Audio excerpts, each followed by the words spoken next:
Video اگر اچھی لگے تو ویڈیو کو لائک کیجیے اور چینل کو سبسکرائب کیجیے۔ بسم اللہ الرحمن الرحیم۔ فضائل کی تعلیم۔ حضور اقدس صلی اللہ علیہ وسلم کا ارشاد ہے کہ سمجھدار شخص وہ ہے جو اپنے نفس کو اللہ کی خوش نودی کے کاموں کا فرما بردار بنائے اور مرنے کے بعد کام آنے والے اعمال کرے، اور بیوقوف ہے وہ شخص جو نفس کی خواہشوں کا اتباع کرے اور اللہ تعالیٰ سے امیدیں باندھے۔ یعنی حالت تو یہ ہے کہ نفس کی خواہشات کے مقابلے میں حرام حلال کی بھی پرواہ نہیں، اور اللہ جل شانہ سے بڑی بڑی امیدیں لگائے رکھتا ہے کہ وہ رحیم ہے، کریم ہے، اور ان امیدوں پر گناہ کی پرواہ نہ کرے۔ ایک اور حدیث میں ہے کہ سمجھدار ہے وہ جو موت کے بعد کے لیے عمل کرے، اور ننگا وہ ہے جو دین سے خالی ہو۔ یا اللہ زندگی صرف آخرت ہی کی زندگی ہے، یعنی وہی ہمیشہ کی زندگی ہے۔ جو اس میں خالی ہاتھ گیا تو اس نے عمر بھی کھو دی۔ یہاں یہ سمجھ لینا چاہیے کہ حق تعالیٰ جل شانہ کی رحمت اور مغفرت کا امیدوار ہونا اور اس کی تمنا کرنا اور اس کو اللہ جل شانہ سے مانگنا دوسری چیز ہے، اور اس کی رحمت اور مغفرت کے گھمنڈ پر غرور اور یہ گمان کہ میں جو چاہے کرتا رہوں میری مغفرت تو ہو ہی جائے گی، یہ دوسری چیز ہے۔ امام راضی رحمۃ اللہ علیہ فرماتے ہیں کہ حق تعالیٰ جل شانہ کا ارشاد ہے فلا تغرنکم الحیات الدنیا ولا یغرنکم باللہ الغرور۔ یہ سورہ لقمان کی آیت ہے، اور دوسری جگہ ارشاد ہے وَلَكِنَّكُمْ فَتَنْتُمْ أَنفُسَكُمْ وَتَرَبَّصْتُمْ وَارْتَبْتُمْ وَغَرَّتْكُمُ الْأَمَانِي۔ یہ سورہ حدید کی آیت ہے۔ یہ دونوں آیتیں غرور کی یعنی گھمنڈ کی، دھوکے کی مذمت کے لیے بہت کافی ہے۔ پہلی آیت شریفہ سورہ لقمان کے آخر میں ہے،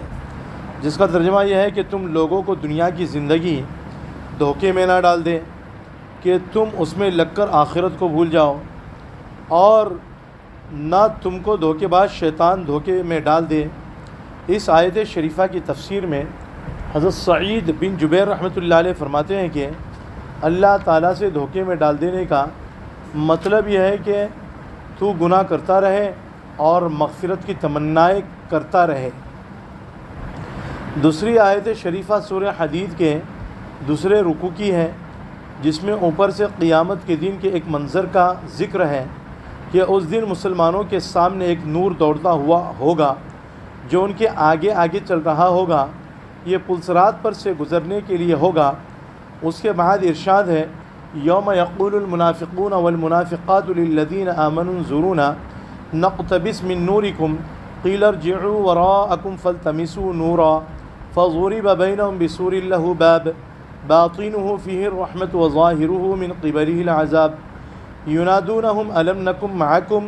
قالوا بلی ولکنکم فتنتم انفسکم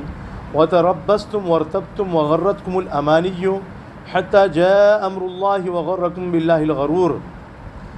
ترجمہ اس دن منافق مرد اور منافق عورتیں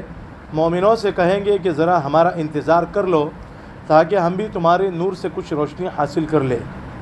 تو ان کو جواب دیا جائے گا کہ تم اپنے پیچھے لوٹ جاؤ، وہاں روشنی تلاش کرو۔ پھر قائم کر دی جائے گی ان کے درمیان ایک دیوار، جس کا ایک دروازہ ہوگا کہ اس کے اندرونی جانب رحمت ہے اور اس کے باہر کی طرف عذاب۔ پھر وہ منافق آواز دیں گے کیا دنیا میں ہم تمہارے ساتھ نہ تھے؟ وہ مسلمان کہیں گے کہ ہاں ساتھ تھے تو صحیح، لیکن تم نے اپنے کو گمراہی میں پھنسا رکھا تھا، اور تم مسلمانوں پر مصائب کے یعنی تکلیفوں کے، مصیبتوں کے متمنی یعنی تمنا کرنے والے اور منتظر رہا کرتے، اور اسلام کے حق ہونے میں تم شک کیا کرتے تھے، اور تم کو تمہاری بیہودہ تمناؤں نے دھوکے میں ڈال رکھا تھا، یہاں تک کہ خدا کا حکم موت کے متعلق آ پہنچا اور تم کو دھوکہ دینے والے شیطان نے اللہ کے ساتھ دھوکے میں ڈال رکھا تھا۔ ابو سفیان رحمۃ اللہ علیہ سے اس آیت شریفہ کی تفسیر میں نقل کیا گیا ہے کہ فتنتم انفسکم یعنی تم نے گناہوں کے ساتھ اپنے آپ کو گمراہی میں ڈال رکھا تھا، اور تم کو تمناؤں نے دھوکے میں ڈال رکھا تھا، کہ تم یہ کہتے تھے کہ ہماری مغفرت ہو جائے گی۔ صاحب مظاہر حق رحمۃ اللہ علیہ لکھتے ہیں کہ شیخ ابن عباس شاذلی رحمۃ اللہ علیہ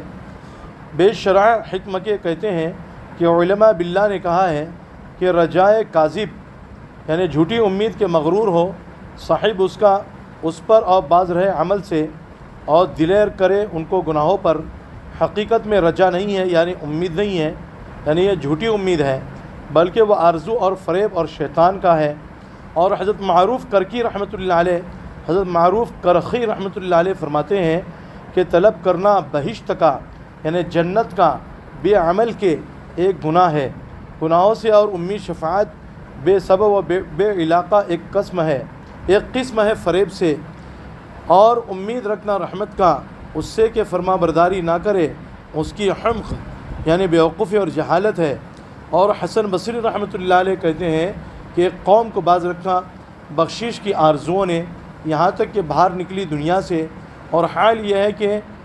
نہیں ہے ان کے لیے نیکی۔ کہتا ہے ایک ان میں سے کہ اچھا رکھتا ہوں میں اپنا گمان پروردگار سے کہ بخشنے والا ہے، جھوٹ کہتا ہے اگر اچھا ہوتا گمان اس کا ساتھ پروردگار کے تو اچھے عمل کرتا۔ اور حسن بصری رحمۃ اللہ علیہ فرماتے ہیں کہ دور رہو اے بندگان خدا ان آرزو باطل سے کہ یہ وادی احمقوں کی ہے، یعنی بیوقوف لوگوں کی وادی ہے کہ پڑے ہیں لوگ ان میں۔ قسم ہے خدا تعالیٰ کی، نہ دی خدا تعالیٰ نے کسی بندے کو اس کی آرزوؤں سے خیر دنیا میں اور نہ آخرت میں۔ یعنی اللہ نے قرآن کریم میں بیان فرمایا ام للانسان ما تمنا، کیا انسان جو تمنا کرے تو کیا اس کی تمنا پوری ہو جائے گی؟ یعنی صرف تمناؤں سے اور امیدوں سے کام نہیں چلتا، بلکہ ایمان کی محنت اور اعمال سے کام چلتا ہے۔ ایمان کی محنت ہوگی اور اعمال میں بندہ جمع رہے گا، اعمال کرتا رہے گا تو اللہ تعالیٰ اس کی دنیا بھی بنائیں گے اور آخرت بھی بنائیں گے۔ امام غزالی رحمۃ اللہ علیہ فرماتے ہیں کہ ہر سعادت یعنی نیک بختی کی کنجی چوکنا رہنا ہے اور سمجھ سے کام کرنا ہے، اور ہر قسم کی بدبختی کا چشمہ غرور اور غفلت ہے، لاپرواہ ہو جانا۔ حق تعالیٰ جل شانہ کا کوئی احسان ایمان اور معرفت سے بڑھ کر نہیں ہے، اور ان کے لیے کوئی ذریعہ اس کے سوا نہیں ہے کہ حق تعالیٰ جل شانہ بصیرت کے نور کے ساتھ یعنی سمجھداری کے نور کے ساتھ دل میں انشراح پیدا کر دے، یعنی دل کو کھول دے ایمان کو اور معرفت کو سمجھنے کے لیے۔ اور حق تعالیٰ جل شانہ کا کوئی عذاب کفر اور معصیت سے بڑھ کر نہیں ہے، اور اس کا محرک یعنی حرکت دینے والا صرف یہ ہے کہ جہالت کی ظلمت سے دل کی آنکھ اندھی ہو جائے۔ بس سمجھدار اور بصیرت والے لوگوں کے دل ایسے ہیں جیسا کہ کسی طاق میں نہایت روشن چراغ بجلی کا قمقمہ رکھا ہوا ہو، جس کی مثال قرآن پاک کی آیت کمشکات فیہا مصباح۔ اور غرور میں پڑے ہوئے لوگوں کے دل ایسے ہیں جیسا کہ بہت سی تاریکیوں میں کوئی شخص ہو کہ کوئی چیز اس کو نظر نہ آتی ہو، جیسا کہ اللہ نے قرآن کریم میں سورۃ النور میں بیان فرمایا کظلمات فی بحر لجی یغشا۔ اور جب یہ معلوم ہو گیا کہ غرور ہی اصل سرچشمہ یعنی ہر ہلاکت کا ہے، تو اس کی تھوڑی سی تفصیل معلوم ہونے کی ضرورت ہے تاکہ اس سے اہتمام سے بچا جا سکے۔ غرور کی مذمت قرآن پاک اور احادیث میں کثرت سے وارد ہوئی ہے۔ حضور اقدس صلی اللہ علیہ وسلم کا ارشاد ہے کہ سمجھدار شخص وہ ہے جو اپنے نفس کو قابو میں رکھے اور مرنے کے بعد کے لیے عمل کرتا رہے، اور احمق یعنی بیوقوف وہ شخص ہے جو اپنے نفس کی خواہشات کا اتباع کرے اور اللہ جل شانہ پر تمنائیں کرتا رہے۔ اور احادیث میں جہل کے متعلق جتنی مذمتیں برائیاں اور وعیدیں آئی ہے وہ ساری غرور پر بھی صادق آتی ہے، اس لیے کہ غرور جہل سے پیدا ہوتا ہے، بلکہ جہل ہی کا جز ہے، حصہ ہے۔ اگرچہ ہر جہل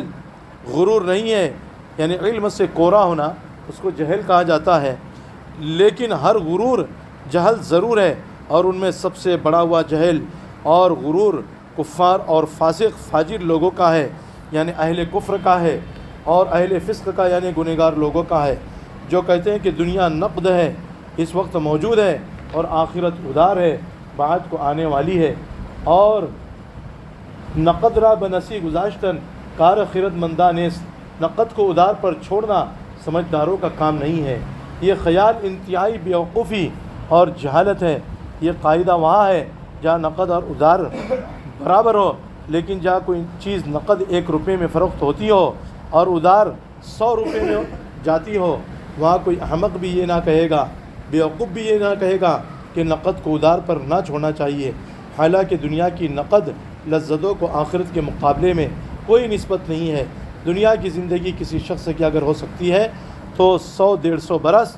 اس مدت کو آخرت کی کبھی ختم نہ ہونے والی مدت کے ساتھ کیا نسبت ہو سکتی ہے؟ اور آخرت کی جو مدت ہے زندگی کی وہ ہمیشہ اور ہمیشہ کی ہے، لامحدود زندگی ہے، اس لیے اس کا اور اس کا کوئی واسطہ نہیں، کوئی نسبت نہیں۔ اللہ ہم لوگوں کو دنیا میں رہ کر کے آخرت کی ہمیشہ ہمیشہ تیاری کرنے کی توفیق نصیب فرمائے۔